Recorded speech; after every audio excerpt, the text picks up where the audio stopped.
come together. This is the fifth kind. What about the four major kinds of jihad? Nobody talks about that.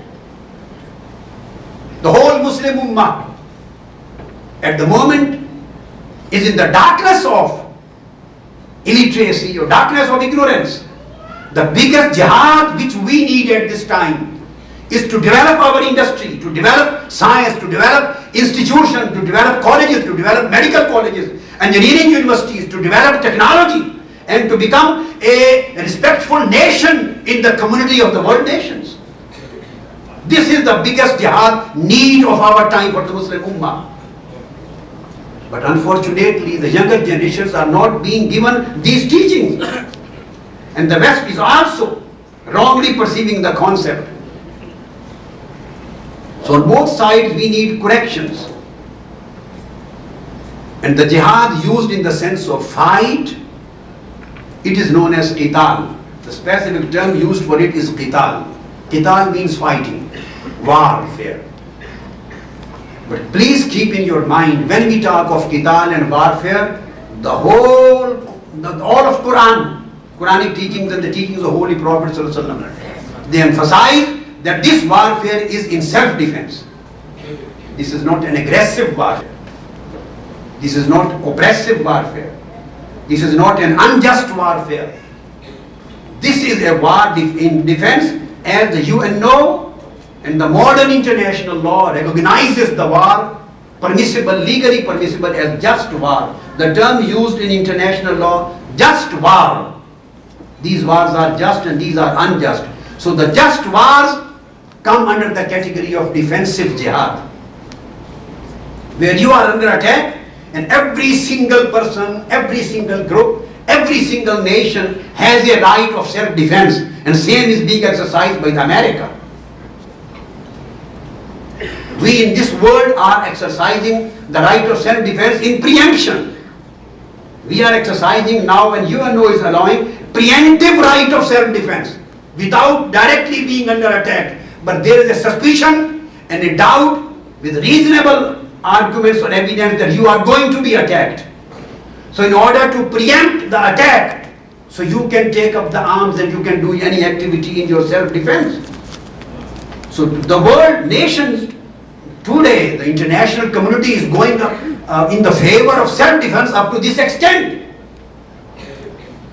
And Islam and Quran has given the same right which is being recognized by the UNO and the all international community of nations. The same right is known as jihad, and that is totally a defensive warfare, nothing else.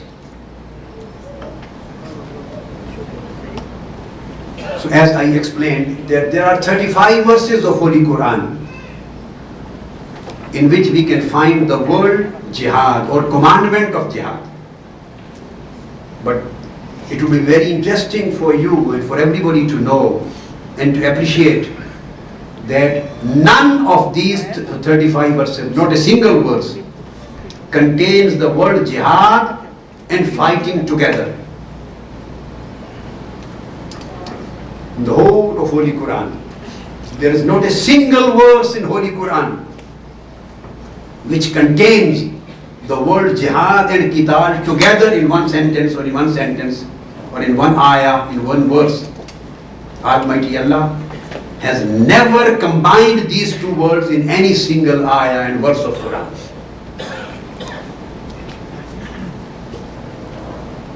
Next point.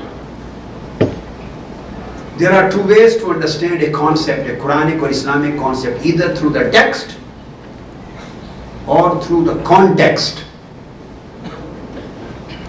As far as the text is concerned, I have explained it. That no text of a single verse in the Holy Quran contains together the word or commandment of jihad and fighting, I mean qital, together. No. Now we come to the second aspect, to understand the teachings through context. In what context the thing has been said. So when we come to the context, then out in the context of 35 verses, 31 verses of Holy Quran, 31 out of 35, they don't speak of fighting even in the context. The word jihad has not been used in the constant context of fighting in 31 verses. So there is no indirect mentioning of fighting in 31 verses except 4. And all these 4 verses come in one surah, At-Tawbah, just one surah. Out of 104 surah, chapters of Quran, only one surah. And these 4 verses, as I have already explained, mention the commandment of fighting, and everywhere when you read the context, you will find this is fighting in defense. Fighting in defense. Now I would ask, what is wrong with the concept of jihad?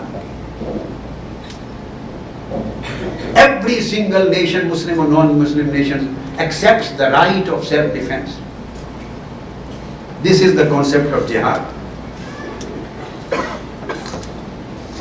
And the interesting thing is that the commandment of jihad, where the permission of qital, not I'm coming to jihad, I'm going forward, qital, fighting. The permission of fighting was given 2 times in the prophetic lifetime. The whole history, Holy Prophet Sirah, there were 2 verses which gave a categorical or express permission of fighting. And I again repeat, whenever I say word fighting, it means defensive fighting. The whole of Quran, as a student, I have studied through whole of my life. I have been teaching it. I have been studying it. Throughout my life, I am totally unable to find a single evidence where Quran recommends oppressive fighting or aggressive fighting. And nobody would be able in the whole world to provide a single evidence in this favor. 2 commandments, there are 2 verses through which the permission of fighting was given. This will be very important to understand. One verse is in Surah Al-Baqarah, 2nd Surah, verse number 190. And the 2nd verse was revealed in Surah Al-Hajj, the pilgrimage, verse number 39. I will just quote the words of the verse to explain and to eradicate any possibility of doubt and confusion on the subject that I am talking about. First verse revealed where permission of fighting was given. Quran is categorical, says, A'udhu billahi minash shaitanir rajim. Udhina lilladhina yuqataluna bi'annahum zulimu. Permission to take up the arms in defense is being granted now against those who have already imposed an aggressive war on you. Udhina lilladhina yuqataluna bi'annahum zulimu. Permission is being granted to those people who have been oppressed, and an act of aggression has been committed against them, and an aggressive war has been imposed on them already. So now Quran says, up till today, even you are not allowed to take up the arms in your self-defense. And the Quranic commandment was that you can't fight even in your self-defense. Today, we are giving you the permission of fighting in self-defense. This is the verse of Quran.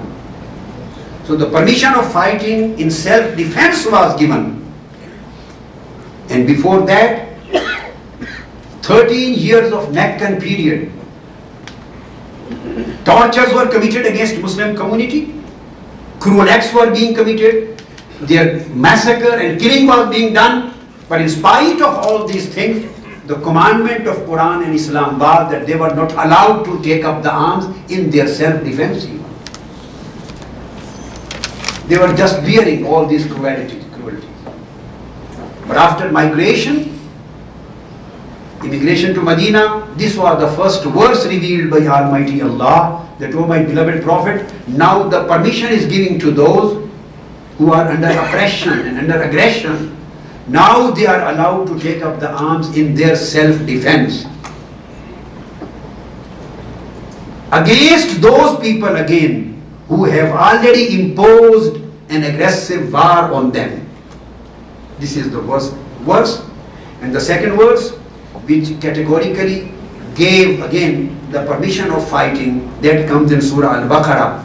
It is stated, وَقَاتِلُوا فِي سَبِيلِ اللَّهِ الَّذِينَ يُقَاتِلُونَكُمْ وَلَا تَعْتَدُوا. Now you are allowed to fight against those people who have already imposed a war on you. Those who are already fighting against you, and those who have already committed an act of oppression and aggression against you, now you can fight in your self-defense against them. And then there was another commandment. Keep in your mind, la ta'tadu, even fighting in your self-defense, don't transgress the limits. Remain fair and remain just. So these were the verses of the Quran where the concept of jihad was given. Now another very important aspect which we should keep in our mind, if anybody wants to give the name of jihad to his activity, he should keep in his mind that there are 5 basic fundamental conditions given by Quran and Sunnah and Holy Prophet ﷺ. And if those conditions are fulfilled, only then any specific act can be declared or accepted as jihad. Jihad needs 5 basic prerequisites and conditions to be fulfilled. Number 1, very important aspects. These are juristic principles of Islam on the subject of war, subject of jihad. Jihad I means qital, because when we say jihad it means lot many things. Qital I mean fighting. 5 basic principles. Number 1, no state, non-state actors are not allowed to wage any jihad. Number 1. This is just a privilege of the state. Any warfare in the name of jihad or whatsoever, even the defensive war, cannot be waged against any country or against some countries by non-state actors or individuals or organizations. This is just a legal privilege of a state and the government.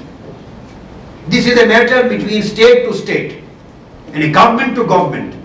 Individuals, maybe the leaders, maybe religious leaders, maybe military commanders, maybe groups, maybe organizations.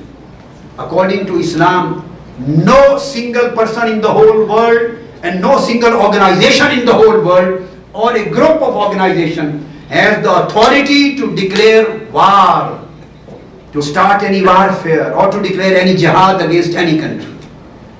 This is an act and right of the state. This is the first condition. So when we understand this first condition, the whole the story of terroristic activities being carried on in the whole world, it loses its base, loses all the arguments. So they are not allowed to declare any jihad. This is the right of the state.